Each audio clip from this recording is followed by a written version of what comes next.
Assalamu alaikum and welcome to a very special edition of Pivot with a very special guest. It's always a pleasure to have young, dynamic people to engage with and to discuss. And today with me is Tasnim Idriss, who is a Tunisian versatile professional with various areas of expertise. She's an English teacher at the University of Tunis, Al Manar, a multilingual freelance translator, and a civil society activist. Tasnim has worked for several local and international NGOs on a number of causes that she is passionate about, such as teaching and education, academic research, Islamic studies, political and religious freedom advocacy, leadership and peace-building training, social media management and content writing, as well as podcast production and hosting in Arabic, French and English. Now, one might wonder, what is it that a Tunisian young woman would want to do with regards religious freedom activism when you're living in a Muslim majority country? But that's the tricky question, and I'm going to raise that with Tasnim just now. But first, I'd like to greet her. Assalamu alaikum wa rahmatullah, and thank you so much for being here with me today, Tasnim. Walaikum salam. Thank you so much for having me. Such an honor. Tasnim, you know, people, I think, with regards to Tunisia and Turkey, still haven't understood the full picture of the challenges that Muslim women and Muslims per se face in Muslim majority countries. We think that it is only the West that curtails our freedoms. Yet, Tunisia, like Turkey, have faced headscarf bans where Muslim women were not allowed to wear the headscarf. Of course, this has reversed in Turkey after very many years, and it has reversed in Tunisia after, the revolution. But there are still challenges that you as Tunisians, as Muslims, face, although you live in a Muslim majority country. What is it like being a Muslim in a Muslim majority country where the identity of the people, or perhaps shall I say that the mindset of the dominant regimes that control and dominate our societies are still very much colonized? Thank you very much for such a pertinent question. Yes, we do have a lot of similarities with Turkey, I should say. We are Muslim, we're a Muslim majority country, but at the same time, we have a lot of influence from our ex-colonizer France, as far as culture is concerned and identity as well. We identify as Muslims, but there's a lot of secularism going around in universities, in everyday life. As you mentioned, we had a scarf ban before the revolution. Thankfully, that was lifted, and we can wear our scarves freely after the revolution. But at the same time, sometimes some women are discriminated against, not explicitly, but you could feel that in some fields, they're looked down upon, unfortunately. Of course, this is changing thanks to the, Islamic awakening after the revolution. Our society is conservative, but also compared to other Muslim majority countries, we're looked, as very progressive. So it depends where you're looking at Tunisia from. We do not understand us, like especially people from Syria, Palestine, Lebanon, because we speak a lot of French. We integrate a lot of French words in our language, and it's not just about words. Language is not just about words. It's about culture and identity. So we have a lot of French influence in Tunisia, but at the same time, as I mentioned earlier, there is a pride when it comes to our Muslim identity. So Tunisia is like it's at the heart of civilizations, of religions. We are very welcoming people. We embraced a lot of civilizations across our history, and I think this is the continuation of that. Our Islamic identity was at some point threatened, but I think we are still holding tight to it, and I don't think it is in danger, even though the dynamics here are a little bit different from the rest of the Muslim world. So, this is I think, very welcoming, but also at the same time, one has to wonder that with such a dynamic Muslim population, what is it about Tunisia? What can, let me rephrase this, what can Tunisians offer the rest of the world in means of taking things forward? Like you've had secular regimes, you've had a colonized identity for the longest time, you've overcome that, you went into an Islamic revolution, you went into an Islamic identity, you brought in a new political party, you then kicked out that political party and brought in somebody else that is now impinging on your freedoms again. But it seems that you're in this constant turmoil, It is almost as if Tunisians are constantly reinventing themselves. So at the same time, you are such a dynamic people, and the youth that I encountered are exceptionally brilliant, very good at math, science, IT, the skills that are needed in the world today. So what can Tunisia offer the rest of the world? But specifically, what can Tunisia offer Africa if you're constantly evolving, constantly in conflict, constantly having changing dynamics? Sure. Well, I have to just go back to one point when you said that we had an Islamic revolution. That was not exactly Islamic. Like all the parties took part in that, including Ennahda party. So it was like the People's Revolution. But then, of course, the Ennahda party, which is an Islamic party, was in power for quite some time.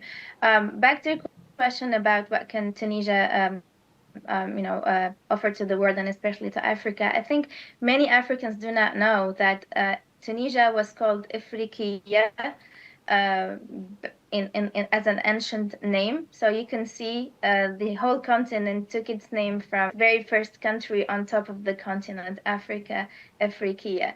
So we are representative of the Africans that are very dynamic. So we are just like our fellow Africans, very dynamic, always wanting to improve things. And we are a copy of that. We are representative of our continent.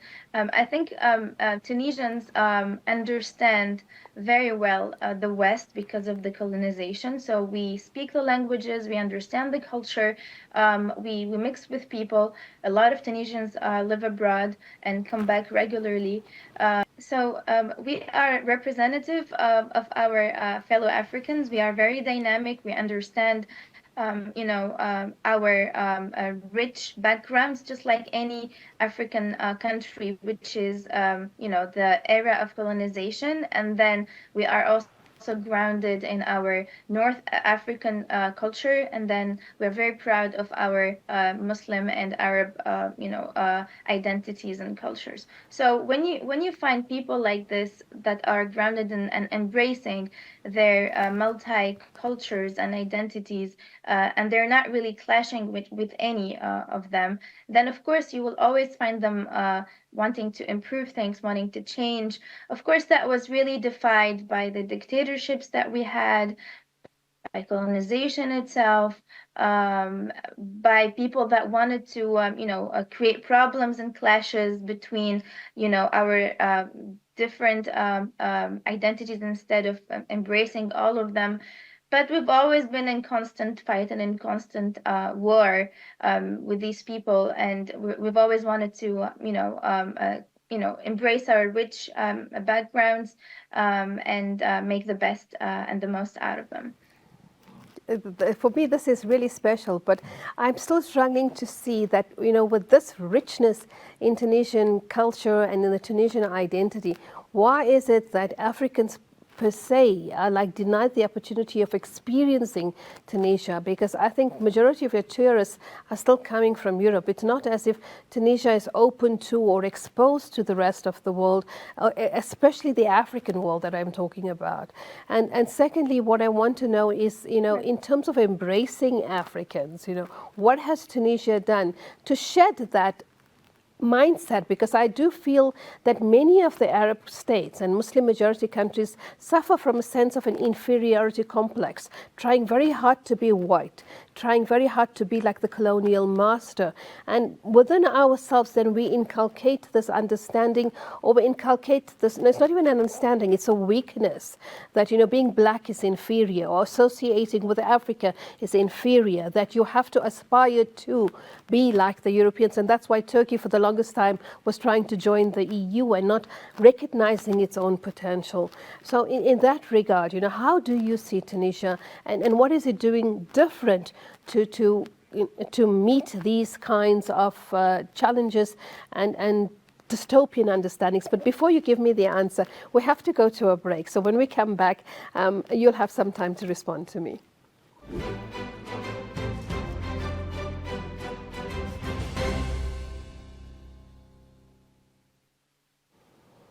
Assalamu alaikum, and thank you for joining us again. And I'm going to go straight to Tasnim to let her answer that very difficult question which I put forward to her.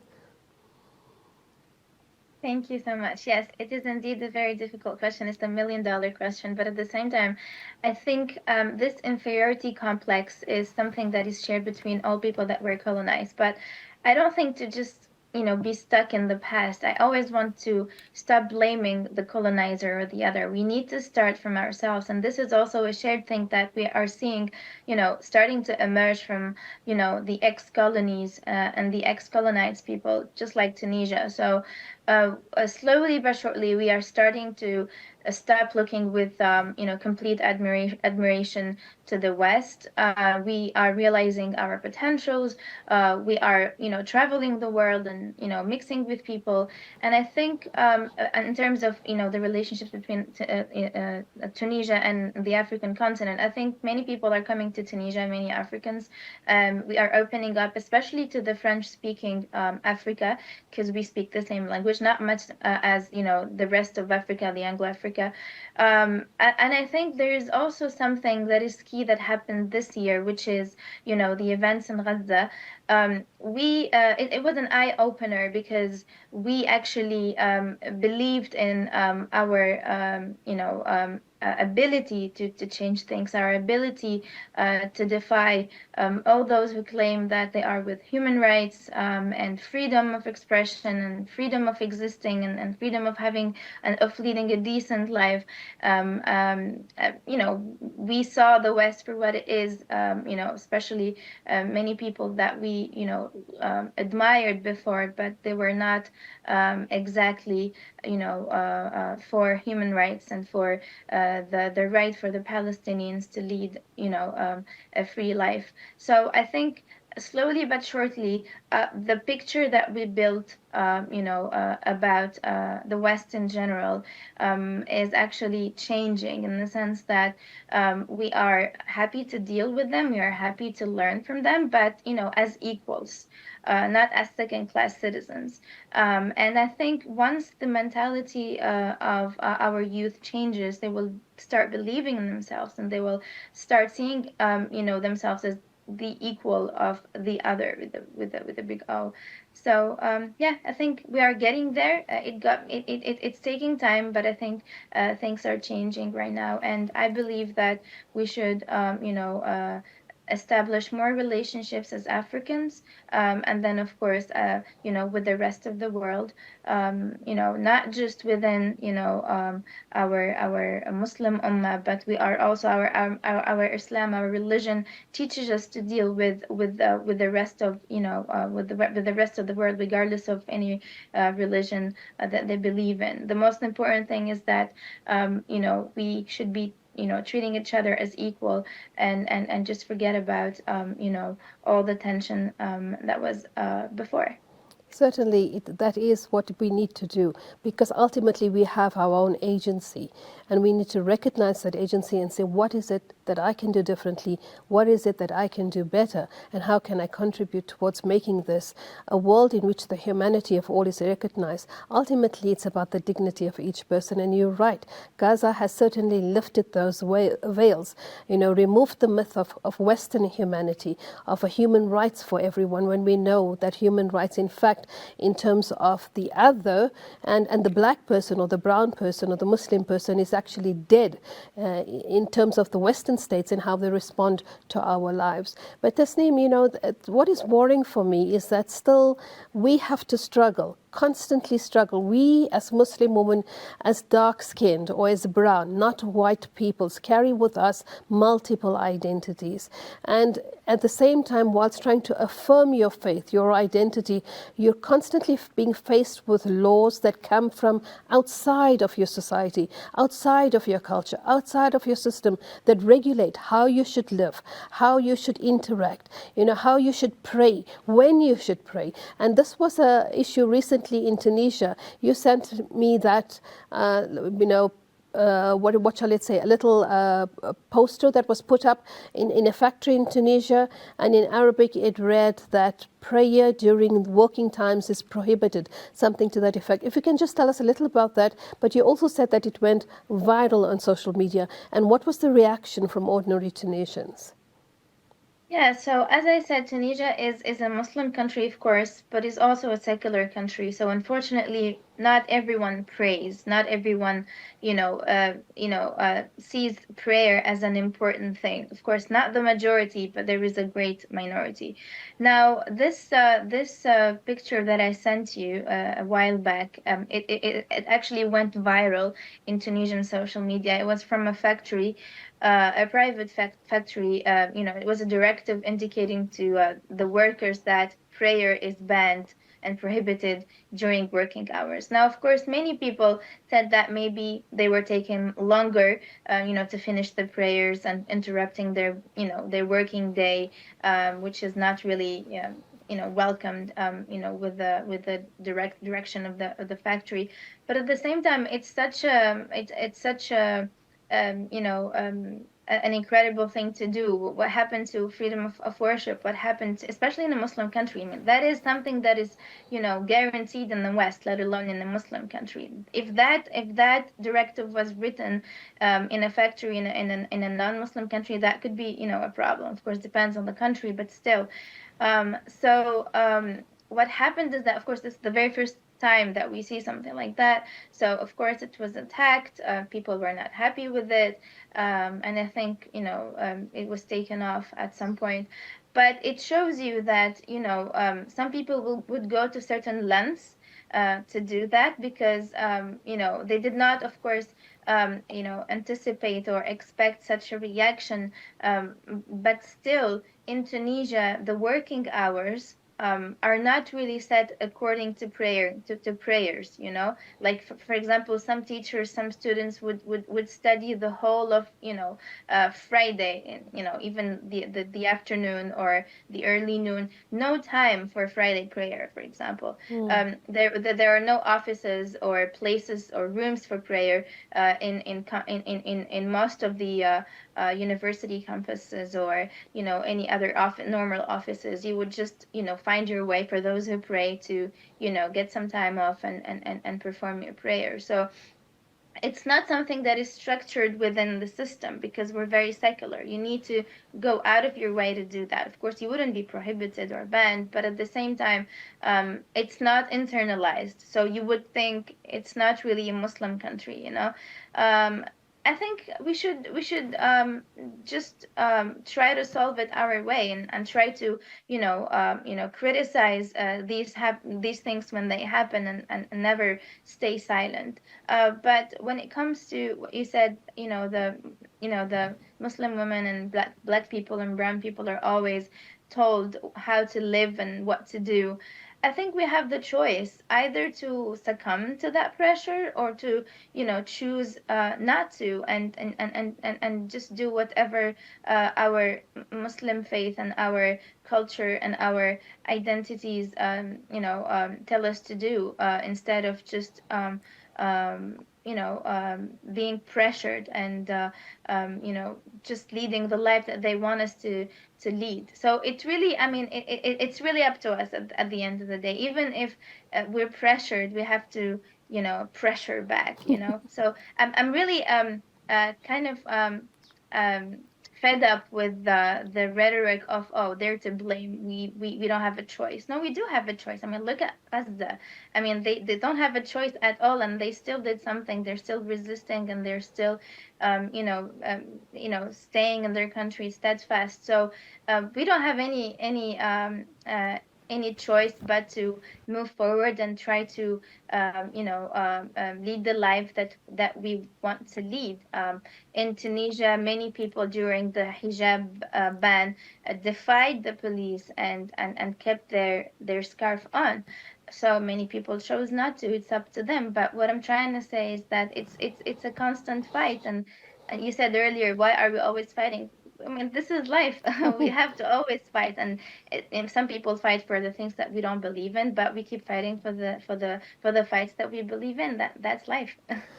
I love your answer. You are so feisty, and it's what we need. This feistiness to come forward, especially from the young people, to say, I choose, I make these decisions, and I will take control. And certainly we're seeing that with the Gen Zs. You know, they are shifting the way in which the entire world is shaped, has been dominated, has been controlled. We're right at the end. We have like about a minute left. I want you to just conclude for me by giving me some of your wonderful wisdoms, because today's conversation has been rich with them, and it has been a mind shifter to say this is the way we're going to move forward. I really think that my fellow African friends, have to believe in themselves. Africa is a wonderful continent. It's full of richness in every way, but I think it's not about natural resources. It's about human beings. You know, we are, the real wealth. So we have to invest in ourselves. And I think once we do that, once there is a shift in the mindset, all the doors will be unlocked, and all the potential will be there. I mean, we keep talking about Africa as if it's a backward country, but it's not true. It's not correct. I mean, look around you. There are many leading countries in every single domain, and I think people are thriving, and people are bringing wealth and richness and expertise to the West itself. So imagine if all of these people that are contributing in thriving the West, which is a good thing, we're not against that, but they need to give back to their own countries. Imagine how our continent would be. So I think if there is a shift in the mindset, for example, in Tunisia, a lot of people, unfortunately, a lot of youth are choosing to, leave the country permanently and live abroad and work abroad. I think if you go there with the mindset to always be there and benefit the others instead of your own country, that is a mistake, But if you go there to enhance your expertise, but then give back to your country, there's nothing wrong with that, We all share this whole world, and we need to benefit the whole world, but you need to start with your own country, or at least look to them as equals, never with that, inferiority problem. Thank you so much, Tasnim, for that. That was really beautiful. And I am of those who affirm that from Cairo to Cape Town, we are going to be a continent that's going to raise the flags of human greatness and revive the notion of human dignity. Thank you for sharing your time with us today. Fi amanillah, wassalamu alaikum wa rahmatullah. Thank you so much for having me. Thank you. And with that, you can see that when we have such dynamic young people amongst us, why should we be despondent? For certainly, if Gaza has showed us, it is the children who have the courage. It is the youth who are challenging the older people and reshaping our perspectives, redefining that moment on what it is to elevate humanity. Fi amanillah, wassalamu alaikum wa rahmatullah.